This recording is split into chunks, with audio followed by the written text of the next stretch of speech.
નમસ્કાર દર્શક મિત્રો, હું છું જ્યોતિષાચાર્ય ડૉક્ટર દિલીપભાઈ દવે. આપ સર્વેનું સ્વાગત છે. આજે 2 માર્ચ 2026ના દિવસે શુક્ર પોતાની ઉચ્ચ રાશિ મીન રાશિમાં આવી ચૂક્યો છે.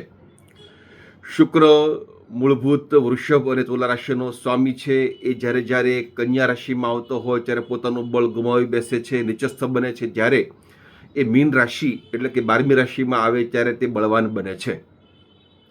કોઈપણની કુંડળીમાં, જન્મ કુંડળીમાં કેન્દ્રમાં એટલે કે પહેલા, ચોથા, 7મા અને 10મા સ્થાનમાં શુક્ર હોય તો માલવ્ય નામનો રાજયોગ બનાવે છે.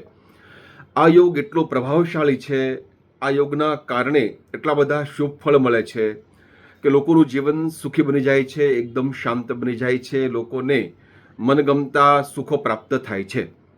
ગોચરમાં પણ જ્યારે શુક્ર હાલમાં મીન રાશિમાં આવ્યો છે, એ શુક્ર 26મી માર્ચ 26 સુધી આ યોગ બનાવવાનો છે, જેના કારણે 4 રાશિઓને મોટા લાભ થશે, જ્યારે 2 રાશિઓને પણ ઘણા ફાયદાઓ થશે. એની વિશે આપણે વાત કરીશું.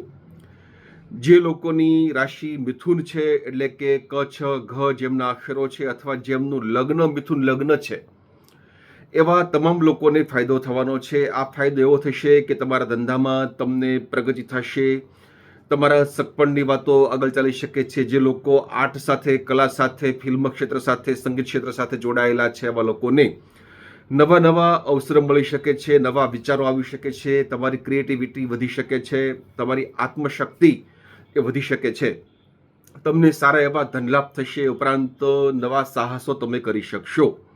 તમને મોટા ફાયદો કરીને શુક્ર જશે. બીજી રાશિ છે કન્યા રાશિ, જેમના અક્ષરો છે પઠણ. કન્યા રાશિ અથવા તો કન્યા લગ્ન જેમનું હશે કુંડળીમાં, એમને પણ મોટો ધનલાભ થશે, ધંધામાં નવી નવી તક મળશે, વિદેશ જવાનો અવસર આવી શકે છે, ઉપરાંત સારા એવા ફાયદાઓ થઈ શકે છે.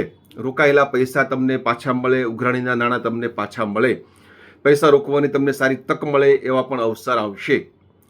ત્રીજી રાશિ છે ધન રાશિ અથવા ધન લગ્ન, જેમના અક્ષરો છે ભ, ધ, ફ અને ઢ.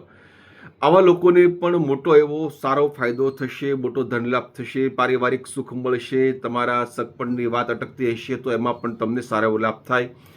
સંતાન પક્ષ તરફથી, તમારા જીવનસાથી તરફથી તમને સારો એવો ફાયદો થાય, તમારા જીવનસાથીની પ્રગતિ થાય, પરિવારમાં સ્નેહ, પ્રેમ, લાગણી વધે, તમને સારો એવો ફાયદો મળે. આર્થિક લાભ પણ તમને ઘણા બધા થવાના છે, માનસિક શાંતિ પણ તમને મળવાની છે, આરોગ્ય પણ તમારું સુધરવાનું છે. ચોથી ભાગ્યશાળી રાશિ છે મીન રાશિ અથવા તો મીન લગ્ન. દ, ચ, જ અને થ મીન લગ્ન છે અથવા જેઓ લોકોની મીન રાશિ છે, એવા લોકોને તો ખૂબ મોટો ફાયદો થશે, કારણ કે આપની રાશિમાં શુક્ર આવીને બળવાન બન્યો છે. તમને મોટા ધનલાભ થશે. અકલ્પનીય ફાયદાઓ તમે આ મહિનામાં મેળવી શકશો. આ 26 દિવસ તમારા માટે બહુ સારા રહેવાના છે. તમને સારો એવો ફાયદો કરાવવાનો છે.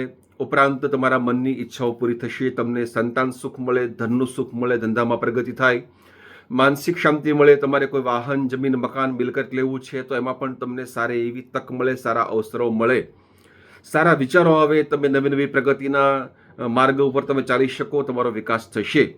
આ 4 રાશિઓ એટલે કે મિથુન, કન્યા, ધન અને મીન રાશિને ખૂબ મોટો ફાયદો થશે. જ્યારે વૃશ્ચિક રાશિ એટલે કે જેમના અક્ષરો ન અને ય છે, તેવા લોકોને પણ સામાજિક પ્રગતિ થવાની છે, માન સન્માનમાં વૃદ્ધિ થવાની છે, સારો એવો ધનલાભ થવાનો છે, પ્રેમ સંબંધોમાં સારો એવો લાભ થવાનો છે, સારો ફાયદો થવાનો છે. જ્યારે કુંભ રાશિ કે કુંભ લગ્ન, જેના ગ, શ, સ અક્ષર છે, એવા લોકોને પણ મોટો એવો ધનલાભ થશે, પારિવારિક સુખ શાંતિની અનુભૂતિ થશે. સંતાન અંગેની કોઈ પીડા હશે, ચિંતા હશે તો એમાંથી તમે બહાર નીકળી શાંતિની અનુભૂતિ કરી શકશો. તમને સારો એવો ફાયદો થશે. દર્શક મિત્રો, તમને આ વિડીયો ગમ્યો હોય ચોક્કસ લાઈક કરજો, તમારા પ્રતિભાવો કમેન્ટ બોક્સમાં લખજો. સાથે તમારા અન્ય મિત્રોને, તમારા અન્ય વોટ્સએપ ગ્રુપમાં આ વિડીયોની લિંકને શેર કરજો, જેથી કરી તમામ લોકોને આપણા શાસ્ત્રોનો લાભ મળી શકે. અવનવા વિડીયો મેળવવા માટે મારી ચેનલને સબસ્ક્રાઇબ કરવાની ભૂલતા નહીં, જેથી કરીને તમને નવા નવા વિડીયો મળતા રહેશે, નવી શાસ્ત્રીય માહિતી મળતી રહેશે. ફરી પાછા નવી વાતો સાથે, નવી જાણકારી સાથે ફરી મળીશું. રજા આપશો. જય શ્રી કૃષ્ણ, જય સિયારામ, નમસ્કાર.